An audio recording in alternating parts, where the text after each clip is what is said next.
คอมเมนต์อีกจากเสาแป้งเนาะไอ้มิกเสียโซตอนนี้จะปีเลขที่ออกอย่างมื้อนี้คอมเมนต์มาว่าหักเอื้อยบอ หักเอื้อยบอไอ้สายเดอะแมนทำมาคอมเมนต์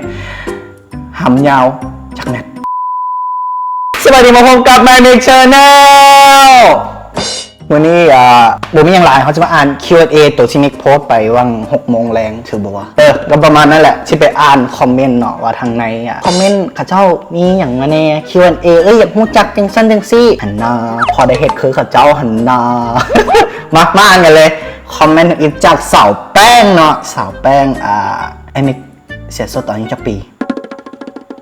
นี่คือคำถามว่ะที่จะคู่อย่างนี้ฮะคือสิตอบแบบบ่ต้องจอแหวเนาะกับสิตอบแบบตรงไปตรงมานะเมกเนาะเมกบ่เคยเสียนั่นแหละแล้วเมกก็ยังบริสอยู่แล้วก็เมกเป็นคนที่แบบเด็กในก็บ่ค่อยออกเลาะเล่นหันนากูกัชิเลียอย่างวะไปก็ตามนั่นแหละตอบไปแล้วเด้อคอมเมนต์ต่อไปไอริไซดาสวง how to ซอกหาคอนเทนต์เฮ็ดคลิปบางทีสิเฮ็ดคอนเทนต์กินเพราะว่าส่วนใหญ่จะเป็นคนมักกิน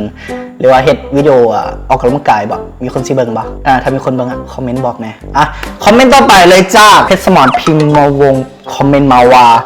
หักเอื้อยบ่ หักเอื้อยบ่คอมเมนต์ตัวของเพจเฮาเนาะหักเลยบอกเขาก็อยากที่ว่ากับเรามาดนแล้วได้ว่าเราเป็นคนที่ดีหลายเราเป็นคนที่คบซ้อนได้หลายคนเราเป็นคนที่หักไข่ได้หลายคนเราเป็นคนที่แบบเป็นไปเล่นน้ำกันนะจริงมีผู้ชายมาทักตลอดว่าเฮ้ยเพจแฟนเก่ากูประมาณนี้ บอกไม่ละหักเนาะหักที่สุดเลยมาคอมเมนต์ต่อไปจากไอ้ต้อมเลขที่ออกอย่างมื้อนี้เลขที่ออกอย่างเลขออกป่าน้อยชื่อเขาไว้เด้อเลขออกป่าน้อยคอมเมนต์ต่อไปเด้อจากนิวมริวันจะปีแล้วคือมิกเกิดปี 2000 เนาะวันที่วันที่ 8 เดือน 5 ปี 2000ซึ่งตอนนี้19 ปีเด้ออยากกูว่าอายเพราะกูหากัน19 ปีสัตว์คอมเมนต์ต่อไปจากไอ้สายเดอะแมนว้าวไอ้สายเดอะแมนทำมาคอมเมนต์หำยาวจากแนทนี่คือคำถามว่ะหำยาวจากแนทซึ่งคำถามของไอ้ทรายเดอะแมนเนาะหำยาวจักแมทตัวนี้เนาะตอบบ่ได้เนาะต้องมาเปิดเบิ่งเองเนาะต้องให้คนยินเท่านั้นเนาะโพสต์ซ้ายเปิดบ่ได้คำถามต่อไปเลยนิสาน้องเบียร์ของนั่นเองช่วยตัวเองมือแล้วจักเถื่อช่วยตัวเองมือแล้วจักเถื่อถึกละนิสาแล้วถามมาว่าช่วยตัวเองเรื่องมันจะเถื่อบ่ได้ลนเลยนะตัวนี้บ่ได้ลนเลยบ่เคยนะตอบไปเลยวะบอกเคยซวยตัวเองเว้ยเฮ้ยทุกมือนี่นะหนังโป้กับเบิ้งอันเพย์วอนพรหอกพรฮับหัน XNXX 7 ดอกคำถามต่อไปจากหนึ่งสัญลักษณ์นั่นเองไอ้หนึ่งเนาะเป็นจากเพจซอตี้เนาะถ้าใครเห็นก็สิเห็นเราอยู่ถ้าเพจเห็นก็สิเห็นเราอยู่แหละ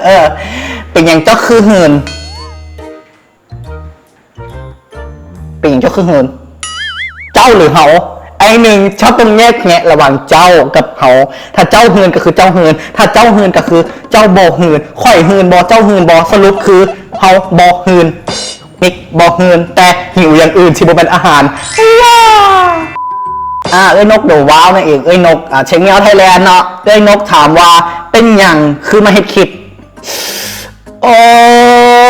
ในที่สุดก็มีคำถามดีๆจากเจ้าแล้วเป็นอย่างจริงมาเฮ็ดคลิปคือเรื่องมันก็ด่นนานมาแล้วเนาะคือตัวนี้จริงมีสาระนิดนึงคือเรื่องมีอยู่ว่ากล่องไฟยาวประมาณ8 เมตร9แรกบุเป็นอย่าง9ต่อไปไฟใหม่สมบูรณ์ คือตอนนั้นเป็นคนที่เกเรจังสั้นจังซี่ออกเว้นสมัยแต่ก่อนนะล่ะมันนี่รู้สึกว่าบ่ได้ละต้องแบบหาแนวที่ตัวเองมักคือแนวตัวเองมักก็คือมี3อย่างคือการเว้าตัวหน้าตัวกล้องเนี่ยการเว้าเตะบาสแล้วก็เล่นดนตรี3อย่างนี้โอเคคำถามต่อไปผมเองแล้วเนาะจากรวมๆกันมาเดี๋ยวมันละคำถามน่าจะหมดละน่าจะหมดอีหลีขอบใจเนาะที่เบิ่งวิดีโอนี้จบหลังจากนี้ไปก็ฝากกดไลค์กด Subscribe แล้วก็กดดิ่งพร้อมเพื่อที่จะติดตามวิดีโอใหม่ๆของมิกในช่อง YouTube บ๊ายบายจบกันคลิปนี้ Q&A ง่ายๆสบายๆแล้วเจอกันคลิปหน้า